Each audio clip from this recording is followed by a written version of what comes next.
सुप्रभात बेटा। आज हम करेंगे शब्द रूप। और शब्द रूप कौन सा? किम। किम का अर्थ क्या होता है? कौन। कौन पुल्लिंग करेंगे, क्योंकि संस्कृत में 3 लिंग होते हैं, हमें पता ही है। पुल्लिंग, स्त्रीलिंग और नपुंसक लिंग। तो आज हम करेंगे यहाँ पुल्लिंग सर्वनाम शब्द। तो किम, कौन, पुल्लिंग। 7 विभक्ति हैं, वही सभी में विभक्तियों का अर्थ क्या होता है? वही कारक चिन्ह लगे हुए होते हैं। इसलिए हमें संस्कृत में शब्द रूपों की आवश्यकता पड़ी है। क्यों? क्योंकि हिंदी में तो हम क्या करते हैं, कारक चिन्ह लगा देते हैं, लेकिन संस्कृत में कारक चिन्ह नहीं होते। क्या होती हैं? विभक्ति। तो जो विभक्ति होती हैं उनमें ही कारक चिन्ह लगे हुए होते हैं। तो प्रथमा विभक्ति का अर्थ होता है कर्ता कारक, द्वितीय का कर्म कारक, तृतीय का अर्थ क्या होता है? कर्ण कारक, और चतुर्थी का संप्रदान, पंचमी का अपादान, और षष्ठी का संबंध कारक, और सप्तमी का अधिकरण। तो इस प्रकार से विभक्तियां होती हैं संस्कृत में। तो अब हम देखें इसको। प्रथमा विभक्ति में क्या हो जाएगा? किम, पुल्लिंग।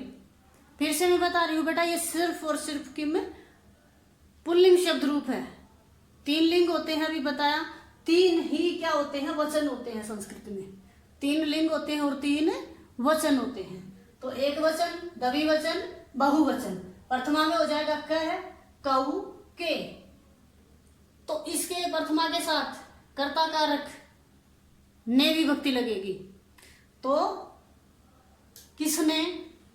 किन दोनों ने और किन सभी ने। ये ने को द्वितीय में आएगा, अभी कर्म कारक में। द्वितीय कर्म कारक, कम, कऊ, कान। किसको? किन दो को और किन सभी को। तृतीय में हो जाएगा किन, काभ्याम, कई। तो क्या लग जाएगा? से या के द्वारा। तो किसके द्वारा? किन दो के द्वारा और किन सभी के द्वारा। चतुर्थी संप्रदान, कस्मई, काभ्याम, केभ्य। किसके लिए? किन दो के लिए और किन सब के लिए। पंचमी में किससे? किन दो से और किन सभी से। षष्ठी कस्य, कयो, के साम। किसको? काके की या रारे की। तो किसको? किन दो को और किन सभी को। सप्तमी में हो जाएगा मे पर लगा दो कस्मिन, कयो, केसु। किसमें? किन दो में और किन सभी में।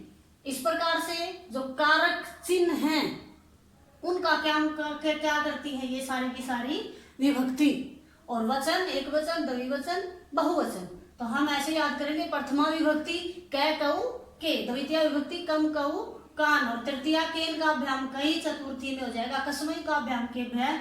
और पंचमी में हो जाएगा कस्मात, कस्मात का अभ्याम के भय। षष्ठी में हो जाएगा कस्य, कयो, के साम। और सप्तमी में कस्मिन, कयो, केसु। इस प्रकार से यह किम शब्द रूप है, पुल्लिंग। इसे हम याद करेंगे। दूसरा, इसको हम अगर लिखने का ढंग अगर देखेंगे, अगर मात्राएं हम देखेंगे, तो विसर्ग कहाँ है? यहाँ आया है। और द्विवचन में 2 जगह आया है, और उसके बाद बहुवचन में 3 जगह। इस प्रकार 5 जगह तो ये क्या आया है? विसर्ग आया है। इस ढंग से इसको याद करो कि विसर्ग कहाँ कहाँ आया। दूसरा, ये बराबर है प्रथमा द्वितीय विभक्ति कऊ, कऊ द्विवचन में। फिर ये तीसरी, चौथी और 5वीं विभक्ति बराबर होती है। उसके बाद षष्ठी और सप्तमी। तो द्विवचन तो हमें एक बार पढ़ते ही याद हो जाता है। उसके बाद है प्रथमा, एक वचन, एक वचन, और फिर द्विवचन, तो बहुवचन।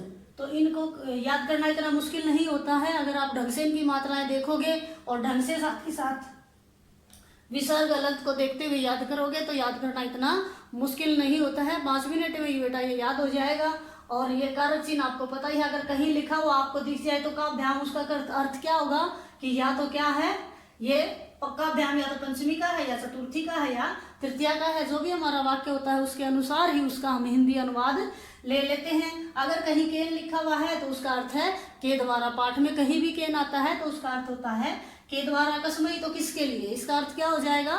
किसके लिए। इस प्रकार इनके साथ जो कारक चिन्ह लगे हुए होते हैं विभक्तियों में, इसलिए शब्द रूप की हमें आवश्यकता पड़ती है।